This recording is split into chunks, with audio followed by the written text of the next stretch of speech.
I don't really follow football, but even I remember the moment the news broke. Back in the autumn of 2020, it spread like wildfire across social media, and it was so unlikely that everyone seemed to be talking about it. Two huge screen stars were buying a small-town football club in Wales. This was either an acute form of lockdown madness or the start of a Hollywood film. I've got with me Ryan Reynolds and Rob McElhenney, the new owners of Wrexham AFC. What was the connection between you and Wrexham Football Club? We had no direct connection. It was just a feeling.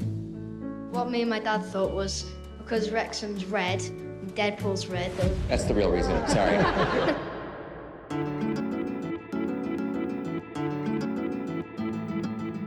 In the 2 years that have followed, the new owners have begun to turn around the fortunes of their football team, but also of the rest of Wrexham.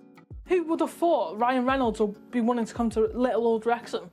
It makes people proud to be from Wrexham again, and it puts us back on the map. It's not just the locals who flock to matches now to see a sprinkling of stardust in the stands. Suddenly, America is tuning in, thanks to a rousing docuseries. Our new show on FX is called Welcome to Wrexham, a docuseries centered in Wrexham, a working-class town in North Wales in the United Kingdom.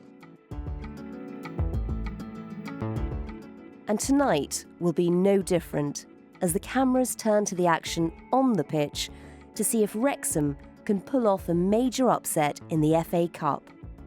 We're not going into the game to sit back and soak up pressure. You know, we're going to have a real go at them, and that's what cup football is all about. We're looking to give Sheffield United as many problems as we can. Can they pull it off? What's happened in the 2 years since Tinseltown rolled into a Welsh football club? And will Wrexham ever be the same again? You're listening to Stories of Our Times from The Times and The Sunday Times. I'm Manveen Rana. Today, the Hollywood fairy tale of Wrexham Football Club.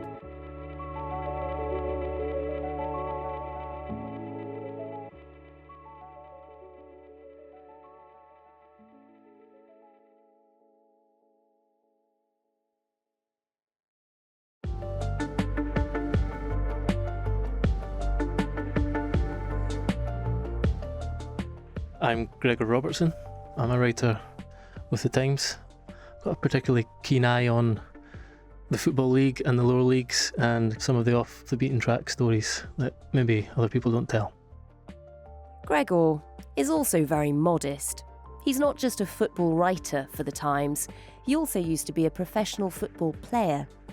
Back then, he played against Wrexham, the team at the centre of this story, and he went back to the ground just over a week ago, but this time he was in the stands.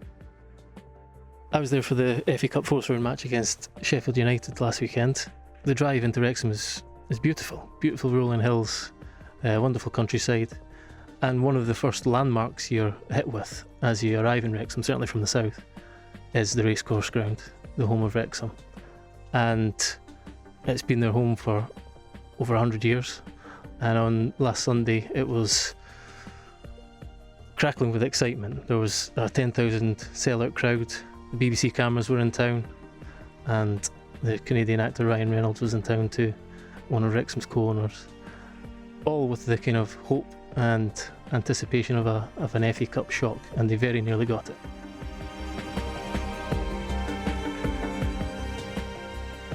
And why was that game in particular so important? Why do you end up with BBC cameras and a sellout crowd?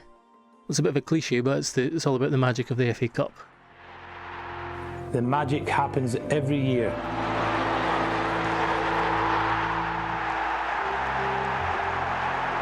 But some magic can last a lifetime. Sheffield United are 3 divisions and 70 places higher than Wrexham in the football pyramid. Yet, Wrexham are obviously embarking on this new story They have lots of investment, and everyone just kind of smelled the possibility of an upset. It's a classic David versus Goliath story, but you guys know this more than anybody on earth, that this is football, this is the beautiful game, and absolutely anything can happen. And I mean, was there a real chance that they could, and what would happen if they'd won? I mean, they would have reached the 5th round for the first time in 26 years. And what actually happened? We got a classic. Sheffield United took the lead after 63 seconds. Wrexham lost 2 of their defence to injury in the opening 10 minutes. It was a disastrous start. And then they put on a rousing comeback. They went 2-1 up. Sheffield United equalised. And then 4 minutes from time, Wrexham scored to make it 3-2. It looked like we were going to get the blockbuster ending that Ryan Reynolds was yearning sitting in the stands. But football's really that simple. And Sheffield United scored an equaliser in the 95th minute. So close. Yeah. And at the same time, there must have been people watching Ryan Reynolds. It's not often you get a Hollywood star in town. How was he reacting throughout the match? He looked like a kind of a giddy child almost, who had just discovered football. And I suppose he is, in the sense that he's openly admitted until his investment in Wrexham, he knew nothing about it. He also tweeted afterwards that it was the most exciting thing he'd ever seen, with ever in capital letters. And he also joked that I think there was a report later that this game was the most viewed game in America that weekend, because the games are streamed on ESPN. And I think he made a little joke that we thought the game was so good that we decided to have a sequel. So, but remarkable that it's the most streamed match in America. It's remarkable that Wrexham games are streamed in America full stop. Well, that too, yeah. This is the 5th year. I mean, Brighton were playing Liverpool that weekend, for example, and more people tuned in to watch Wrexham because of these 2 guys and their celebrity status and the documentary and all that's all the interest that's drummed up. And they were the most viewed game that weekend.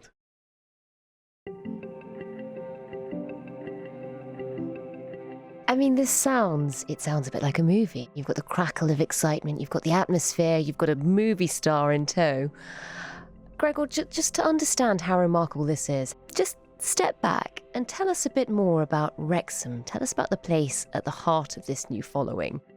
Wrexham is a former mining town, coal and lead. It has many breweries as well, but it's very much a post-industrial town. Its economy shifted towards tech and manufacturing, but the people of Wrexham would be absolutely fine with me saying that the town has fallen on hard times over the past few decades, really. I don't want to be disrespectful to Wrexham. It's similar to many northern cliches that are left behind post-industrial northern towns. It's the truth. There's boarded up shops, not a great deal of sign of life in terms of an economy, and it's quite run down. And that's why I think this has been such a cause for excitement. Has football always played an important part in Wrexham? Yes. I mean, Wrexham is 158 years old as a football club. Like many towns kind of all across the UK, in that the football club is very often at the heart of a community. It's one of the only ways in which several thousand people congregate every weekend, every other weekend. And it's actually, Wrexham's slightly different in that there are not that many major football clubs in Wales. Yeah, it's a huge area. There's a big catchment area. You often get buses full of supporters coming 70 miles from other parts of Wales to games. So it represents North Wales, and it's been a big part of the town's identity. That's remarkable. And in terms of this stadium, 158 years, it must be one of the oldest. Tell us a bit about the ground. It's the oldest international stadium in the world, and wow, it had fallen on hard times as well. It's decaying. One of the stands was not even open for use and hadn't been for 15 years. It still creates a magnificent atmosphere. Lots of modern stadiums are great in that they're safe, they're gleaming, they have all the facilities, but they lose a little bit of that soul, and it's still, very much a kind of relic of the past. And tell us a bit about Wrexham, the football club, until it was suddenly brought up and had this sort of sprinkling of glamour thrown at it. What had been happening to the club? I mean, who had it been owned by, and how was it doing financially? So Wrexham had been supporter-owned since 2006, and before that, a former chairman essentially tried to evict the club from the racecourse, and he transferred the freehold of the stadium and the ground into a separate company owned by him, and he was going to redevelop the land. So the fans fought tooth and nail to save their club in it, but the upshot was that it came into fan ownership, which means that they were fan-owned and volunteer-run, which gave them, great autonomy over the fortunes of the football club, but they couldn't compete, and they went through administration. There've been very few kind of highlights since then. They tried and failed to win promotion 14 times and counting. There was one period in 2011 where they raised over £100,000 in the space of 7 hours. Wow. To prevent the club from being liquidated and to prevent their expulsion from the league. I mean, amazing that it came down to the last 7 hours, but also amazing that they managed to raise that money. Yeah. This is what it means. It's the most important thing in a lot of supporters' lives. There are stories of people remortgaging their house to donate money to that fund. So, it's been grim. It's been a tough old time for Wrexham. And the season before the takeover, when the season was curtailed because of the pandemic, they finished 19th, which is the lowest position in their 150-year history.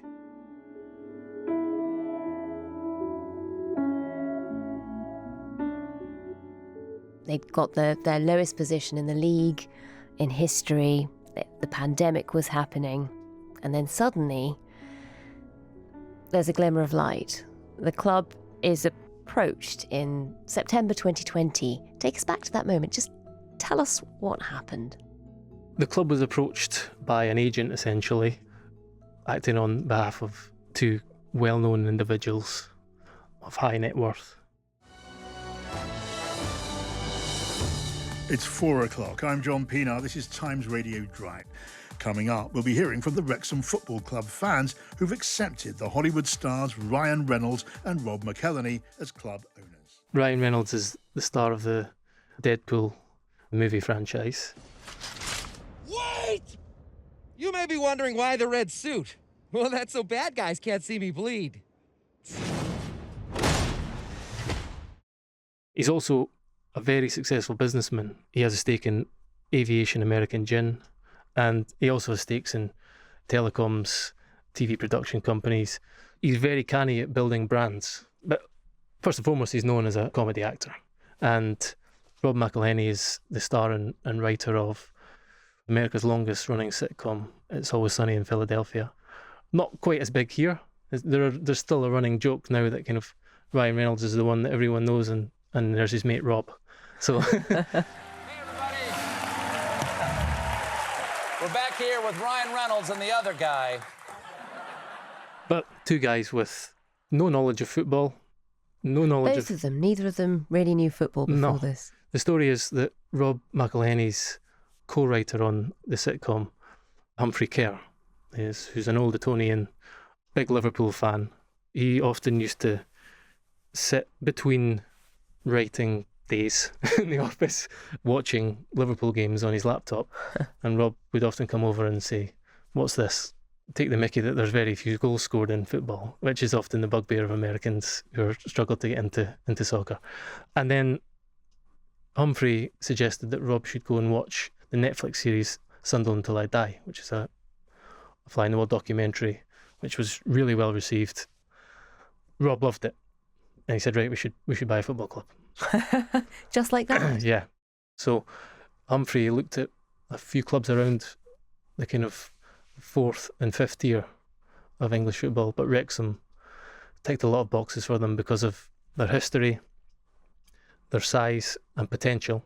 And that's why I believe sports are for everybody, because it's just storytelling. It's context, too. It's just the context is everything, right? I mean, it's like so much of the sports we watch in America are about what does this person overcome to get to the place that they're in. Yeah. And that's what draws us in. It's like Rob's saying, all of that storytelling there. And our show focuses on the Wrexham community as much as it does the club, and as much as it does our experience trying. And also, Rob McElhenney's been very open about saying what he saw scope in telling a story about a working class town and what the football club means to those people and to that area. When they bought it, was there always the sense that there would be a documentary that accompanied them buying it? That was always there as part of the proposal. I've been open about it from day one. When they put their offer to the club supporters trust, even all that was filmed, and they were open about it, saying, look, whether you say yes or no, this is part of the story. And as soon as they were given the green light, the cameras turned up and they were filming on location, and they've been there ever since.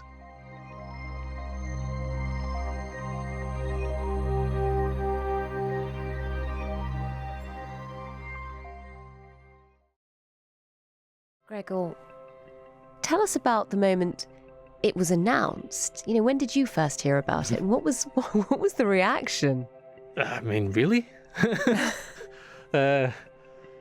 Yeah, it was bizarre. It was bizarre for everyone. I mean, I think it would be most bizarre for Wrexham supporters, and the question was, why Wrexham? And only as the story has progressed and you've seen already the uplift and the energy around the racecourse, they were told there would be an immediate £2 million cash injection, and the crowds haven't doubled, and they could treble if they had room. There's a kind of looming symbol of the future, which is there's a pile of rubble behind one goal where the old cop stand used to stand, but it's been decaying and unused for 15 years. Wasn't safe, and that's now been demolished, and they're preparing to build a new 5,500 seater stand there. But when you spoke to people in Wrexham, they can't get a ticket now. Really? That's such a change from just 2 years ago. The landlord at the Turf pub next door to the ground, he's featured in many episodes of the documentary, and he now says he serves tourists from America on a daily basis. There was a story of one American flying into Heathrow and getting a taxi directly from Heathrow to Wrexham and turning up at the Turf, and then asking for a pint at the bar and hoping he can get a ticket for the game. Yes, you should say, I keep saying town, they now have city status, and a lot of people would think that that's possibly something to do with the uplift in the club's fortunes as well, because Really? 3 times since the millennium they've applied for city status. 3 times they've been turned down. And then in December, King Charles visited, and he visited the Racecourse Stadium, and he met the 2 new owners. He met Phil Parkinson, the manager, and the players on the pitch. It has created a kind of an uptick in tourism. People are drawn to celebrity. That's the reality of the kind of modern world. And once you see the energy that's already been built and created, you increasingly think that it was a very canny acquisition. And ultimately, Ryan Reynolds has said that this is a multi-decade investment. He says it's one of the best things he's ever got involved with in his life. It's one of the greatest things that's ever happened to me, and genuinely one of the worst. Like, I now love this sport so much that I hate it. Caveat, he's an actor, and he maybe would say this, but he looks like he's captivated by this, and they want to tell a good story, a fairy tale story. I mean, it is a fairy tale. When this money comes in, you've suddenly got these big, famous owners, you've got an immediate injection of £2 million.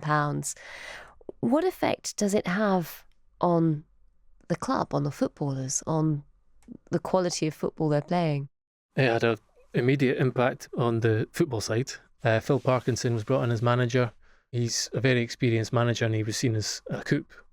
Still, probably their most eye-catching signing was Paul Mullen, who was signed from Cambridge United in the summer of 2021. What are your initial thoughts on joining us here in North Wales? Thanks very much. Buzzing to be here. It's obviously a big project that the owners have got going on at the club, and it's exciting times for the fans and the community, and I'm looking forward to being a part of that now. He's just been League Two's top goal scorer, which is the division above the league that Wrexham are in, and he just helped Cambridge be promoted to League One, which is 2 divisions above Wrexham, and he had a host of suitors, and he chose Wrexham. There's a scene in the Welcome to Wrexham documentary where they say the average earnings of a footballer at that level is £39,000 a year. In the Premier League, it's, I think, £3.5 million a year. It's not always that low. Wrexham are one of the bigger clubs in that division anyway, so I would say on average £50,000 a year. I would say Paul Mullins would be closer to £300,000 a year, the biggest salary that's ever been paid in the National League. Are all the players getting paid more? Yes, but not to that extent. Yeah. But it's important to say that Wrexham are not the first club to have done this. This happens very, very frequently in the National League because cost control protocols are much more lax. So it's easier for an investor to put in money and not have to adhere to strict financial regulations. Salford City, who are owned by Gary Neville and 4 former Manchester United colleagues, they came up through this league. They spent a lot of money on players to do so. So Wrexham aren't the first club to do this. The difference is the celebrity factor and, to some extent, the size and history and the fact of Wrexham and the fact that they were at such a low ebb and there was something to revitalise there rather than building a club from scratch.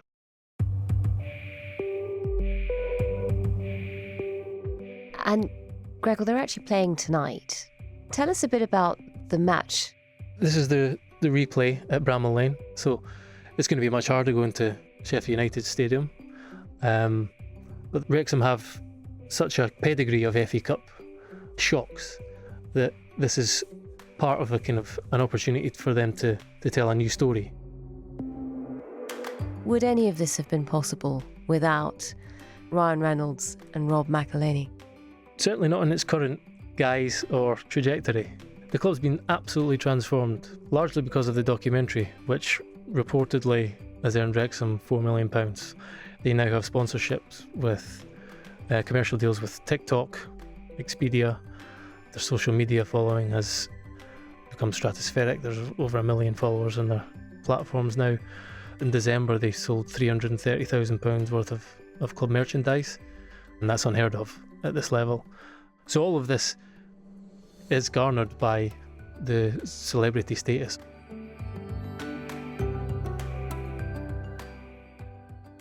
Ultimately, someone else could have funded Wrexham. No one knows who that person was because Wrexham were supporter-owned, and anyone who showed willing to buy the club, they either deemed not suitable or they didn't have deep enough pockets to sustain a challenge even in the 5th year of English football. So no is the answer. This is a club transformed and it's pretty unique. I mean, it is remarkable and it does seem to have a real sense of momentum behind it and this sense of hope.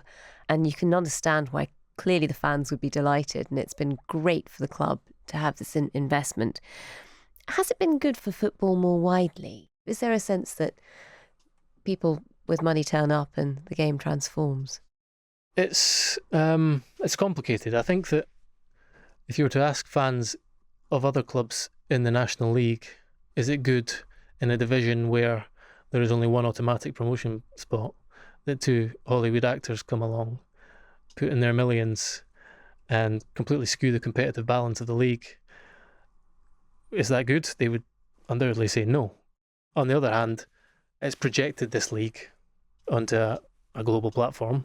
Ryan Reynolds also lobbied the National League, the governing body, to allow games to be streamed around the world because there was a ban. It's quite kind of archaic system in which you're not allowed to show games at 3 p.m. on a Saturday, and the leagues above the National League have a platform where you can stream matches around the world for a fee. And the National League had none of this, so Ryan Reynolds lobbied the league and they gave in, and so now clubs have an opportunity to gain more revenue from that avenue. But football is also extremely tribal and there's a lot of jealousy. Are you hearing that? I mean, you don't have to go far to hear that. Is it in some ways comparable to what happened at Newcastle when you suddenly get the Saudis turning up? We are going to start tonight with the big story behind me and a breakthrough in this long-awaited takeover bid of Newcastle United by a Saudi-led consortium. Does it leave a bit of distaste for football purists? Undoubtedly for some people. Undoubtedly.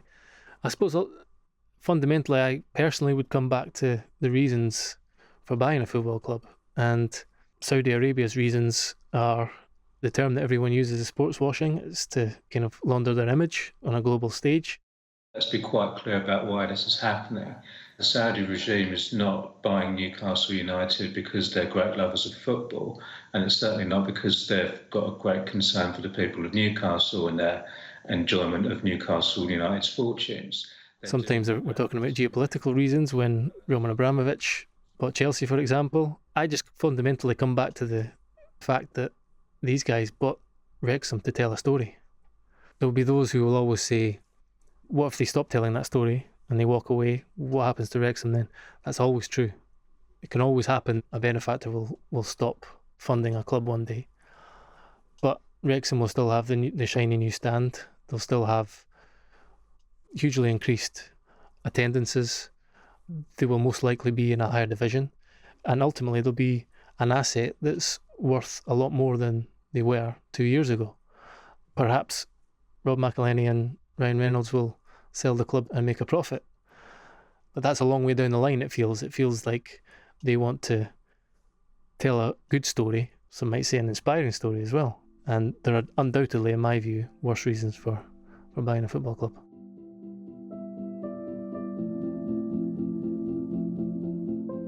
True. You actually played there as a professional footballer. You know, when you say it's a club transformed, just describe the difference. Yeah, I mean, I played there for Grimsby Town, I think in 2015. And I looked the other day, I think there were 4,600 people there. So well under half. Nowhere near the same kind of energy or atmosphere. They were a club that were struggling to compete with clubs that often were smaller than them, but they had an owner with deeper pockets. And that was the situation that they found themselves in. Was it very different, you know, when you went and watched this match the other day, comparing it to when you were playing in 2015? In fairness, we drew 0-0, so there were 6 fewer goals scored that night. But yeah, the atmosphere was incredible. It was electric. It was a joy to be there, because after a fan base has been in the doldrums for so long, you can't begrudge them. I can remember when we were nearly out of existence, and the people of Wrexham, which is a very industrial town that has gone through hard times, and we've struggled. We've done so much with regards to keeping the club going, but we were on a spiral where we were going out of existence because the money just wasn't there. We've always had the support. We just needed someone to believe in Wrexham. This level of excitement, hope and joy. That's what ultimately it means to be a fan. It's about community, the relationships you build around a football club, but ultimately it's about hope and entertainment and joy and pain. And there was pain. There was pain in the 95th minute. There will still be pain. Wrexham failed to win promotion last year. They reached the playoffs and they were ironically knocked out by my old team, Grimsby Town. So it's not straightforward. It will not be straightforward still with this investment, but they now have hope where there was none. That's all for us here at the Racecourse Ground in Wrexham, Wales. Beautiful downtown Wrexham, Wales. I'm going to throw back to you, Kay, over there at the studio. I don't know how to do this. That's perfect. That was good enough. That works.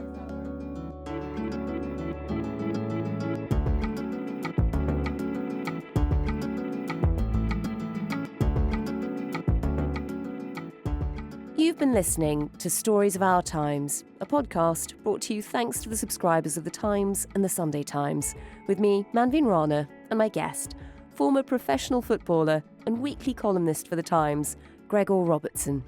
You can find all of Gregor's work at thetimes.co.uk with a subscription or in print.